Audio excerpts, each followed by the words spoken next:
The Grave Visitor. It had been a year since Evelyn buried her grandmother Margaret.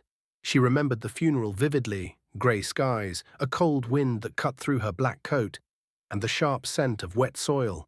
Margaret had died alone in her crumbling Victorian house on the outskirts of town, her body found days after her final breath. The old woman had no friends left, and her only family was Evelyn, who lived hours away in the city. Evelyn loved her grandmother deeply, though their relationship had always carried an air of mystery. Whispers of strange dreams, locked doors in the house, and stories about voices in the walls.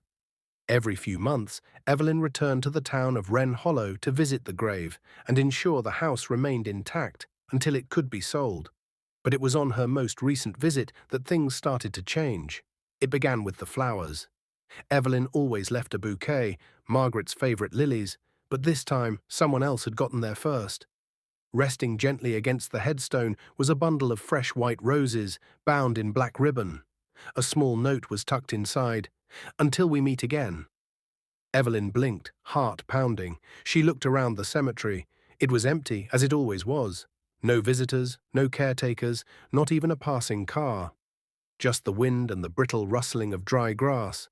At first, she thought perhaps a neighbour had left the flowers, but Margaret hadn't spoken to anyone in town in years. Still, she dismissed it as a kind gesture from someone she hadn't met and went about her visit. The next day, Evelyn returned to the cemetery. More flowers. This time, black orchids. Another note: "I still hear you in the walls." The hairs on Evelyn's neck stood up. That phrase, it was something Margaret used to say when Evelyn was a child staying over in that house. "They whisper when it's dark," she'd said once, tapping her ear. "If you listen close, they speak your name." Evelyn tried to laugh it off, but her fingers trembled as she placed her bouquet on the grave. She stared down at the headstone, trying to make sense of the growing sense of unease curling in her stomach. That night, she stayed at the house. It was the first time since the funeral that she'd done so.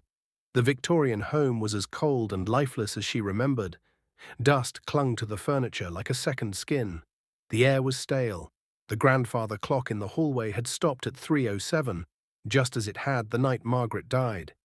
Evelyn brought a blanket and a bottle of wine to the living room, curling up on the couch, trying to pretend it was just another old house. But at exactly 3:07 a.m., she woke with a start. The house was silent. Too silent. Then faintly, from the walls behind her, she heard it. A whisper. At first it was unintelligible, a soft rustling like dry leaves, but slowly it became clearer. A voice. Female. Fragile. "Evelyn." She bolted upright, wine bottle crashing to the floor. The whisper faded instantly, but her heart was thudding like a drum. "No," she muttered, "just a dream. The wind. This place is old. It's just creaking." She tried to sleep again, but the feeling of being watched never left her. The next morning she returned to the cemetery. Another bouquet. This time blood-red lilies. The note simply read, "You're not alone in that house." Her stomach turned. She tried calling the town cemetery office, but the line was disconnected. The sheriff didn't answer. No one seemed to be around in Wren Hollow anymore. That night she decided to investigate. She scoured the house from top to bottom, checked every room, closet, and drawer. Nothing. Then she remembered the attic. Margaret had always kept it locked. "Nothing up there but dust and memories," she'd say. But Evelyn had found the key after the funeral, tucked inside an old book of nursery rhymes. The door creaked open slowly, revealing a steep set of wooden stairs that disappeared into darkness. Flashlight in hand, Evelyn climbed. The air grew colder with each step.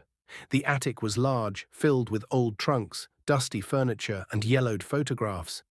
Everything was coated in a thick layer of dust, except one chair in the center of the room. It was rocking, slowly, back and forth. She froze. A low whisper floated through the attic air. "I'm waiting." The flashlight flickered. Evelyn backed away, heart racing, but her foot caught on a loose floorboard. She stumbled and fell, landing hard on the attic floor.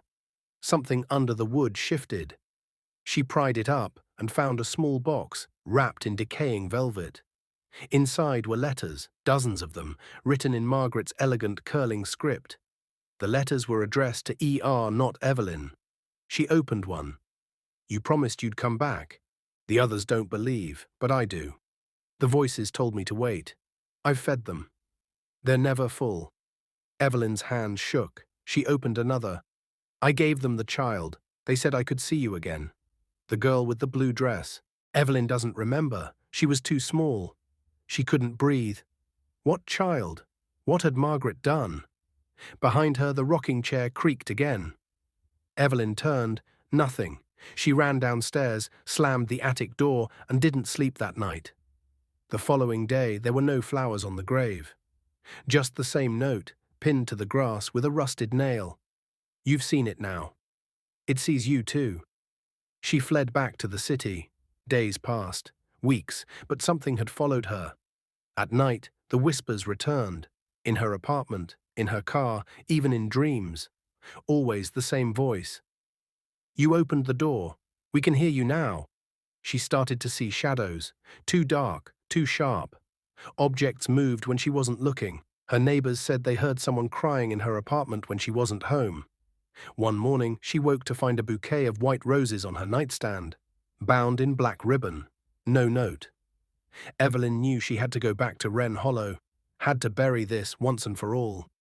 She returned to the house and brought the letters to the cemetery.